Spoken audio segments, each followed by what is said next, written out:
Pelo prêmio Mário de Andrade, pelo romance de Guilherme Drummond, que faz o libreto da ópera do Verdi, suprimindo.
Muito obrigada. Gostaram? Gostei imenso. Seja bem-vinda à Universidade de Évora. É com um gosto muito grande que recebemos aqui nesta sua casa, que a partir de hoje também faz parte da sua casa. Muito obrigada. Ora, o júri do prémio Virgílio Freire considerou que a latitude e profundidade da sua obra revela uma linguagem capaz de estabelecer e harmonizar um diálogo fértil entre a memória feminina e a história. É essa memória, a sua memória, o alicerce, esse pilar que sustenta a narrativa da sua obra? Eu não diria que é só a minha obra que se sustenta com a memória. Eu não teria nome de autor e nem poderia assumir uma autoria se eu não tivesse memória. Nenhum escritor pode prescindir da memória. A memória até diz que você é, onde você nasceu, o que você fez no dia anterior, que universo você herdou, a que civilização você pertence. A memória, eu vejo que a memória, falam da memória como se a memória fosse um atributo especial para certos autores, e que os demais autores não tivessem esse atributo. A memória é uma maravilha, como é mencionado nessa exposição sua, porque é fundamental, e eu tenho um grande amor e apreço pela memória, grande. Eu reconheço a sua valia e reconheço que ela atrai, reconheço também que ela me indica o que eu já vivi, o que os demais viveram, e que a memória não é individual, não é só minha. Eu dependo da memória alheia para ter um troço, um pedaço de memória. Essa memória é importante durante toda a nossa vida e os encontros que vamos tendo com as pessoas que nos unem, fomenta também, de alguma forma, essa escrita, essa narrativa que vai construindo, essa relação afetuosa que se cria com as pessoas. Bom, aí já as suas consequências da memória. Cada pessoa vai usar a memória do seu jeito, né? Ela vai te contaminar esteticamente segundo você aceita e você admite a sua eficácia, porque a memória tem uma eficácia, desde que você a aceite também. De maneira que eu tenho, enfim, eu desejo que a minha memória seja capaz de desvendar o mundo, seja capaz de contribuir para decifrar quem nós somos, né? E também para dar razão de ser aos meus sentimentos e vazão, enfim, a minha busca verbal também. A sua trajetória, enfim, está repleta de singulares conquistas e exemplos de facto não faltam. Recebeu o prémio Príncipe das Astúrias, a primeira vez entregue a uma mulher. Foi distinguida com o prémio de literatura Rolando Rúfalo, a primeira vez entregue igualmente uma senhora e neste caso um autor de língua portuguesa, e foi também a primeira mulher a presidir a Academia Brasileira de Letras. Durante esses momentos e ainda agora, sente que faz parte de facto da história, que deixa um lastro de história muito grande com a sua obra e os cargos, obviamente, que ocupou, não apenas no Brasil, mas também no exterior. Bom, Tudo isso vai fazer parte do seu currículo. Mas sabe o que eu penso? Eu sei exatamente a importância desses prêmios. Eu não posso ser ingênua, ignorar o que representa no mundo da cultura. Mas eu fui educada, de algum modo, para esquecer esses feitos. Isso é, eu quero despertar, né, assim pelas manhãs, sem essas sombras da glória. A glória pode te envenenar. É muito bom, eu acho formidável, não quer dizer que... Mas eu não quero que ela coma na mesa comigo. Eu não quero que ela faça parte do meu repasto, porque senão eu não vou ter audácia de inventar um mundo, de escrever, de errar, de me apaixonar pela escrita, né? E, enfim, ter uma certa alegria de associar-me aos fenômenos da vida, né? Então, esses prêmios são ótimos, e eu estou muito feliz com esse prêmio que acabei de ganhar, o Prêmio Virgílio Ferreira. É uma grande alegria. Mas eu também quero ter sempre a medida das coisas. Os gregos falam muito, né, na medida humana, que as coisas são lindas se elas refletem, de algum modo, a medida do homem que a concebeu, que concebeu as coisas, né? Uma arquitetura, uma pintura, o que seja, você não pode fazer além da medida da imaginação humana. Então, eu acho que isso é muito importante, desde que não afete a minha medida. A Nélia nasceu no Brasil, na cidade do Rio de Janeiro. É neta e filha de galegos, correto?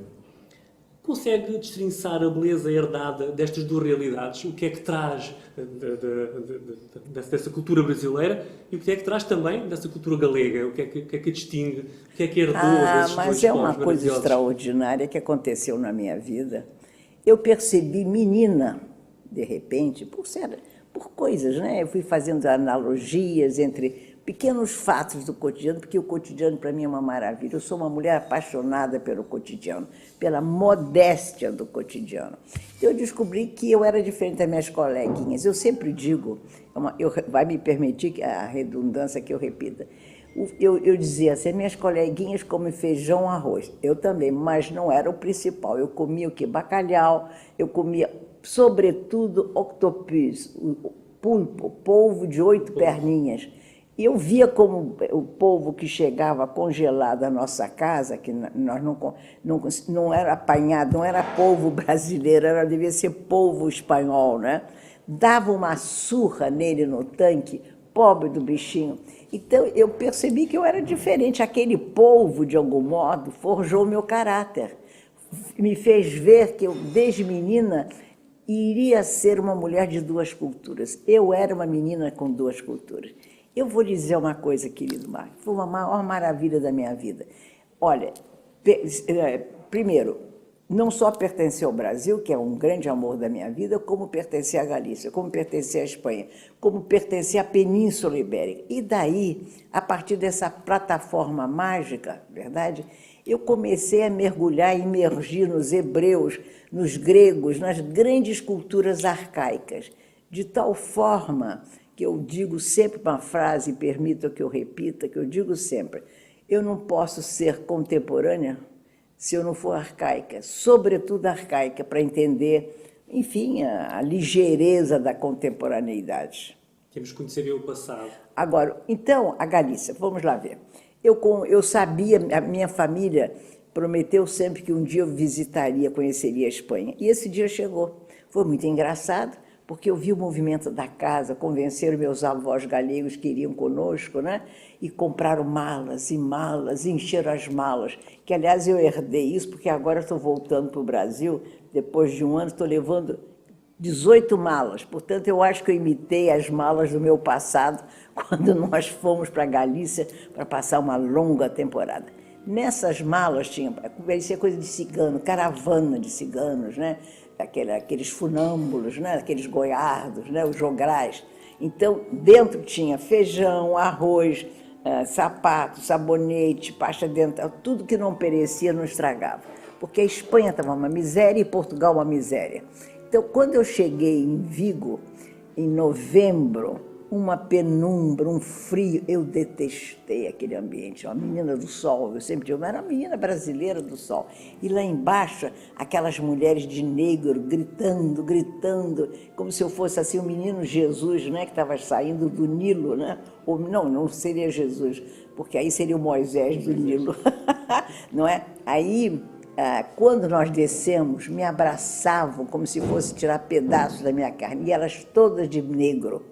Depois eu percebi, eu pus no meu livro A República dos Sonhos, que o mesmo vestido por um morto servia para prantear todos os mortos, porque havia uma escassez de economia e as pessoas não tinham muita coisa, tudo era muito pobre. Eu conhecia a pobreza da Europa, não é? E me lembro que quando falaram, eu achei o galego, que é uma língua lírica, rústica, mas língua, eu achei uma língua gutural, feia, grosseira. Eu não vou associar uma outra língua porque eu não quero ser deselegante, que dizem que é mal de gorge, né? Então, mas finalmente fomos de carro. Eu me lembro que subimos, passamos por Pontevedra, subimos uma ladeira. Eu conheço todos os nomes de Cotobade até hoje. Tudo, nada me é estranho, nada, sei tudo da minha memória, guardo os mínimos detalhes dos meus 10 anos, quando eu lá cheguei. Aí tinha chovido tanto, os carros não puderam passar e trouxeram os carros de boi. E eu pensei, que coisa horrorosa. Nisso, queridos amigos, eu olho para a ponte, uma ponte medieval, século XIV, linda, linda. Eu já tinha um sentido estético, eu já gostava da história, né? Eu olho a ponte e em seguida a ponte é uma capelinha pequenininha, muito modesta, Nossa Senhora de Lourdes. Eu não saberia explicar, me é impossível, o que eu senti, uma espécie de assombro amoroso, uma revelação, uma luminosidade, como se a vida toda, a realidade reverberasse, né? E eu disse mais ou menos isso para mim mesma: hei de amar Galícia para sempre. Então, até hoje eu amo Galícia. Respondo a sua pergunta dizendo que foi fantástica esse longo tempo que eu fiquei lá, porque inclusive eu conversava com os velhos, aqueles velhos que você tem a impressão que não eram tão velhos, você que os envelhece com a sua imprudência de menina, né? Que os dentinhos podiam estar caindo, né? E eles contavam histórias. Era um povo, os galegos, que tinham um fabulário extraordinário, uma capacidade de não dar ponto final a um parágrafo. A história prolongava. Eu aprendi muito, eu aprendi a antiguidade do mundo.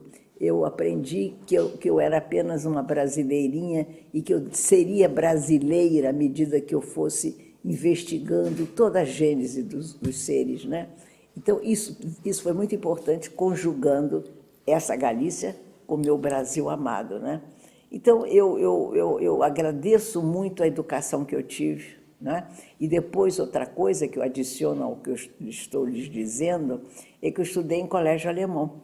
Um colégio alemão católico, freiras, só que não sei se era um resquício do luteranismo, que ali estudávamos muito o Antigo Testamento. E eu fiquei uma especialista no Antigo Testamento.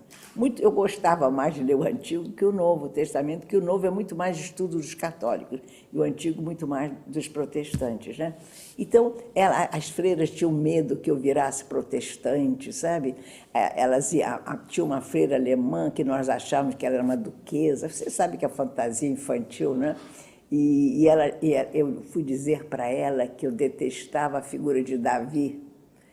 Mas foi um sofrimento. Tudo isso, querido, vai formando você, vai permitindo que você abra as fendas da realidade e passe por elas. São episódios de um livro. Como? São episódios de um livro.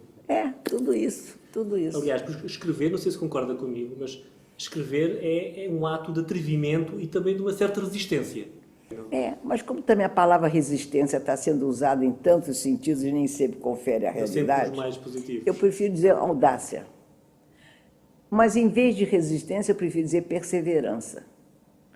Porque a perseverança prova a você que vale a pena continuar, mesmo sem recompensa, mesmo sem o prêmio que vocês estão me dando agora, que é uma maravilha, eu continuaria a escrever, a tentar ser quem eu sou hoje, como escritora e como pessoa, mesmo que eu não tivesse ganho todos esses prêmios.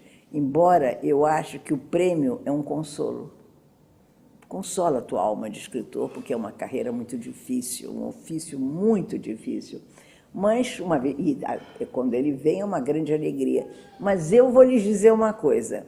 Eu sou fiel à literatura por conta do amor que eu devoto a ela. Uma curiosidade que, enfim, creio que os leitores, a maioria certamente tem esta curiosidade. Como é que nascem os personagens nos seus romances? Como é que vai surgindo essa relação com os personagens? Como é que os cria? Olha, eu atualmente, já há muitos anos, eu tenho a convicção que qualquer personagem cuja carnadura eu vou erguendo, né, os tecidos, né, o sistema viário de um corpo humano, né, não surge de uma só pessoa. Cada dia eu entendo mais que o personagem é necessariamente arquétipo. Quando ele soma muitas pessoas, ele começa a ser uma entidade. Eu acho que o personagem, por mais modesto que seja, é uma entidade. Dentro dele só sobram, nadam, envelhecem 1000 pessoas. E me agrada muito esse conceito. Então, com isso, eu vou colhendo dados de todo mundo. Mas eu não preciso de dados tão concretos para fazer crer aos demais que há que acreditar no que eu estou lhes propondo. Eu acho que o personagem, às vezes, ele tem pequenos gestos. Às vezes, um gesto extraordinário é um personagem. Então, você vai adicionando coisas. Eu acho que o verbo, o que ele fala, ou o que falam dele, também é um tecido social. Vai dizendo como ele é. Outra coisa que eu gosto muito é o nome. Eu, no outro dia, fui aqui em Portugal, em vários lugares que eu fui, eu gosto muito de cumprimentar as pessoas. Como vai? Qual é o seu nome? Eu pergunto sempre. Alguém disse, não posso dizer, mas digo, alguém disse assim, Matilde. Eu sofri um choque. Ele disse, qual é o seu nome? Matilde. É o nome que eu queria para um personagem.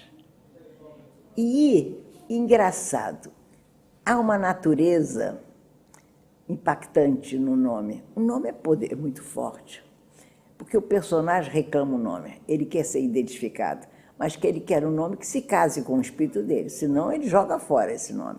E então, ele, ao ter o nome, ao ter sido batizado, ele vai ocupando o território em torno, ele vai arrancando, roubando ervas, flores, o que seja que lhe interessa. No meu caso, eu gosto muito da rusticidade. Olha que eu não sou mulher rústica, no sentido, acho que não sou. Os amigos até podem achar, mas eu tenho uma certa finura, uma certa. Mas eu gosto da rusticidade dos sentimentos. Eu acho que dizem muito eles de quem é o personagem. Que vem do coração, são mais interiores. Mas também exterior, porque eu gosto, às vezes, de uma matança, de uma violência. Tem um livro meu chamado A Camisa do Marido, que é uma mistura de contos líricos e contos fortes, violentos. Porque a violência é um expurgo. Eu não quero a violência na vida, porque eu tenho pavor da violência. Mas a violência é um cometimento humano que veio Adão e Eva, de toda uma doutrina do comportamento que abraça essa violência que nós precisamos expulsar das nossas vidas, mas que fazem parte, inclusive a violência do amor. Que também existe, de certa forma. O amor é um ato também de uma violência, digamos assim. Tem, é verdade. E, sobretudo, eu fiz muitas cenas amorosas que, de algum modo, comportavam alguma violência, mas que buscavam, é uma violência que buscava transcender, como que se perdoasse a si própria. Mudando um pouco, enfim, de assunto, para algo mais terreno, é um mercado hoje que vai, de alguma forma, alterando estas regras estéticas no romance e não só? Ou continua a ser o escritor, a ser o dono, o detentor dessas mesmas regras estéticas? Essa sua frase é ótima, essa sua pergunta, porque é verdade. Eu vejo, sem dar nomes, escritores de talento sucumbindo às exigências do mercado. Porque o mercado te oferece em troca, se você cede a ele, vantagens financeiras, você ganha mais tradução, de repente você pode vender um roteiro, não é isso? Sem dúvida, o mercado editorial, o mercado jornalístico, o que seja, está pedindo uma renúncia do escritor, que o escritor não seja tão autônomo, tão soberano, tão capaz de enfrentar os dissabores das condições sociais para buscar uma obra cuja compensação talvez não venha nunca, mas que corresponde totalmente ao seu anseio, ao que deve ser feito e que não pode deixar de ser feito. Então, eu vou lhe dizer uma coisa, é um elogio pessoal, mas tem que fazer. Eu não sinto ter cedido. Não cedi no início, eu comecei minha carreira com um livro tido como difícil, eu era muito jovem. Tinha cerca de 20, 22... Exato, Guia Mapa de Gabriel Arcanjo, que eu paguei um preço por ele, um preço muito difícil. Mas eu olho para trás e vejo que foi muito bom ter sofrido tudo isso, as dificuldades. Um certo preconceito também? Perdão? Um certo preconceito também? Preconceitos, sendo ainda mulher pior, não é? Então foi porque me preparou para aguentar o que fosse. Eu nunca reclamei do meu destino literário. Nunca. Minha mãe foi a grande testemunha, foi uma grande mãe, né? Ela é que sofreu muito mais que eu. Ela disse, minha filha, por que você não... Minha mãe, eu escolhi a literatura. E escolhi a literatura no Brasil, que é muito mais difícil, um país periférico. A Europa nunca deu muita bola para o Brasil. Essa que é verdade. Não adianta falar que a Europa foi amiga nossa. A Europa nunca foi amiga.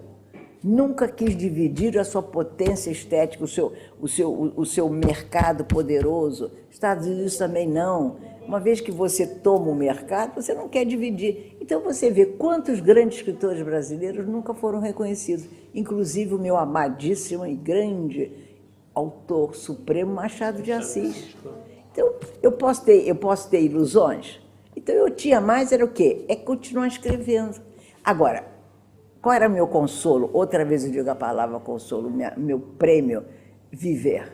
Eu não deixei de viver com intensidade, não deixei de amar com intensidade, não deixei de me arriscar e de fazer erros, de cometer erros. Então, isso foi o meu grande prêmio, a alegria de viver, sabendo que era o preço que eu ia pagar pela vida que eu estava obtendo. E eu olho para trás com essa felicidade também, ter construído um caminho Pois é, livre. que hoje eu vejo que é o caminho. Eu tenho visto ultimamente, foi a partir de um livro que fizeram comigo chamado... é uma fotobiografia muito bonita, eu trouxe aqui para a biblioteca de vocês, ofereci. Como é o nome do livro? Daqui a pouco... Você sabe que eu esqueci o nome do meu livro? Uma frase minha que deram para o livro. Como é? Não, esse do livro Fotobiografia. Daqui a pouco eu lhe digo. O título é bonito.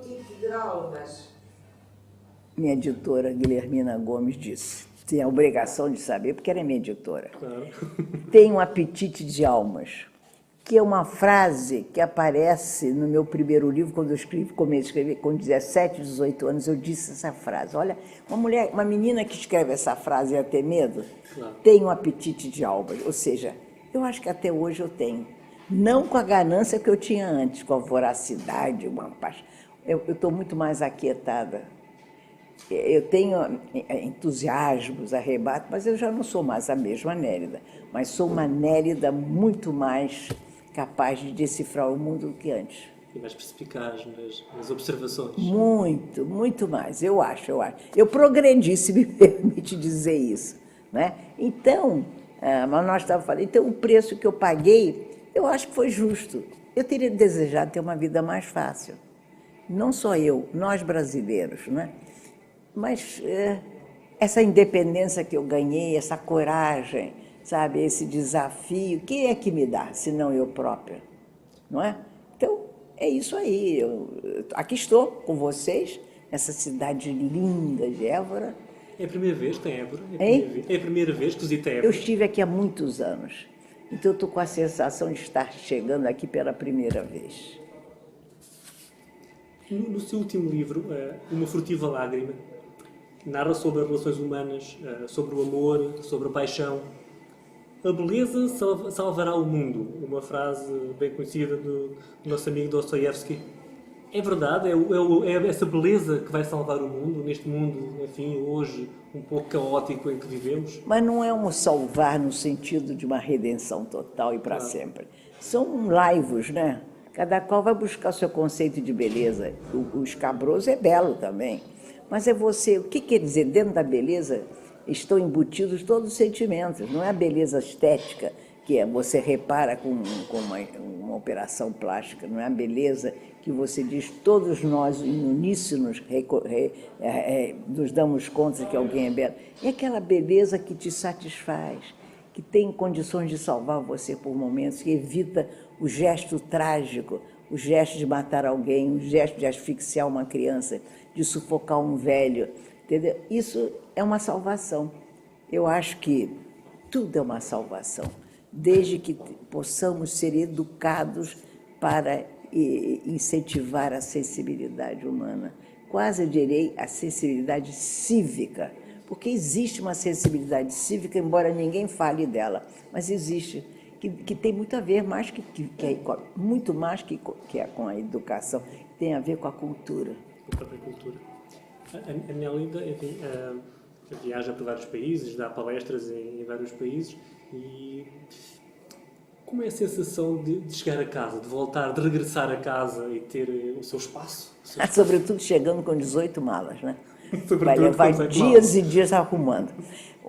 Você sabe que já me mandaram fotos da chegada da minha secretária, da minha cachorrinha, de duas queridos amigos que eu convidei para irem ao Brasil para ajudar, né? E já começaram a abrir umas malas, né? Então, as latinhas que eu botei meio assim nas minhas, eu fiz questão de arrumar umas 4 ou 5 malas. E todo mundo estranhou que eu fizesse. Eu botei as latinhas, os vidrinhos. Disse, olha, tem uma cozinha lá, uma bancada cheia de... Eu quero chegar vendo essas conservas. Eu quero chegar vendo essas pilhas de livros. Tudo que vai dar trabalho, mas que vai me dar alegria futura, que vai provar que eu existi, vai provar que eu estive em Portugal, que Portugal foi generosíssimo comigo, que eu ganhei de todos os meus amigos, das minhas amigas aqui presentes. Todas elas me deram, sabe o quê? Travessas, louça, entendeu? Então, isso tudo eu vou levar comigo, não é? Isso vai me enriquecer para sempre. E eu vou ter que celebrar muito por conta desses amigos. Eles, sem querer, eles vão me obrigar a gastar dinheiro com as festas. Então, isso é chegar em casa. Chegar em casa é dividir com os amigos o que você obteve. E devagar, não imediatamente, contar o que você viveu. Eu nunca conto o que eu fiz, nunca. É uma maneira de ser minha. Ao longo dos anos, eu vou contando histórias. Eu tenho pequenas narrativas. Hoje, agora mesmo, com grandes amigas, estávamos numa mesa, Guilhermina, Pilar Del Rio, estávamos conversando, né? Sobre grandes figuras da literatura brasileira, portuguesa, que talvez eu nunca tenha falado. Eu vou falando o que eu vivi, o que eu estou vivendo em Portugal, não vai sair fácil. Eu vou transfigurar. É assim que eu sou. E aí, de repente, eu vou falar de Portugal num arrebato, da generosidade de vocês, do carinho, do que eu ganhei nessa terra. Porque eu estou fazendo um romance passado em Portugal. Então, por exemplo, há pouco, o jornalista cultural Luiz Caetano, eu manifestei num programa que eu gravei uma dúvida relativa a um grande personagem que eu me lembro ter sabido dele há uns 25 anos e que eu não conseguia recuperar o nome dele. E eu contei o feito que me impressionou muito dele. Ele vira uma mesa, porque ele foi desfalcado na questão protocolar de cerimônia. E agora eu já sei tudo, voltei toda a história. Isso aí, para mim, é uma maravilha. Tudo que eu fui vivendo, mesmo de séculos pretéritos, eu transfiguro, dou-lhes uma transcendência, deformo as razões de ser de cada qual para introduzir no meu romance. Então, é essa maravilha que eu vivi em Portugal e que eu vou viver enquanto eu vou continuar com o romance no Brasil. Muito obrigado, foi um gosto. Muito obrigada. E volto sempre, obviamente. Falei demais? Claro que não é. Aliás, nós podíamos ficar aqui o dia inteiro. Eu também ficaria o dia inteiro conversando com todos nós dessa universidade. As palavras da Nela do Muito obrivada pela sua gentileza. A gentileza. está sempre aberta, portas Muito abertas. obrigada, Marco. Marco, o E muitos evangélico, parabéns. do Evangelho. Eu gosto muito da figura do Marco. Eu conheço bem o pensamento de Marco. Só pelo nome já ganhamos simpatia, Daniela. Exato, de Muito saída. obrigado. Muito obrigada. E obrigado pelo prêmio Virgílio Ferreira que vocês estão me dando. Muito obrigado. Obrigado.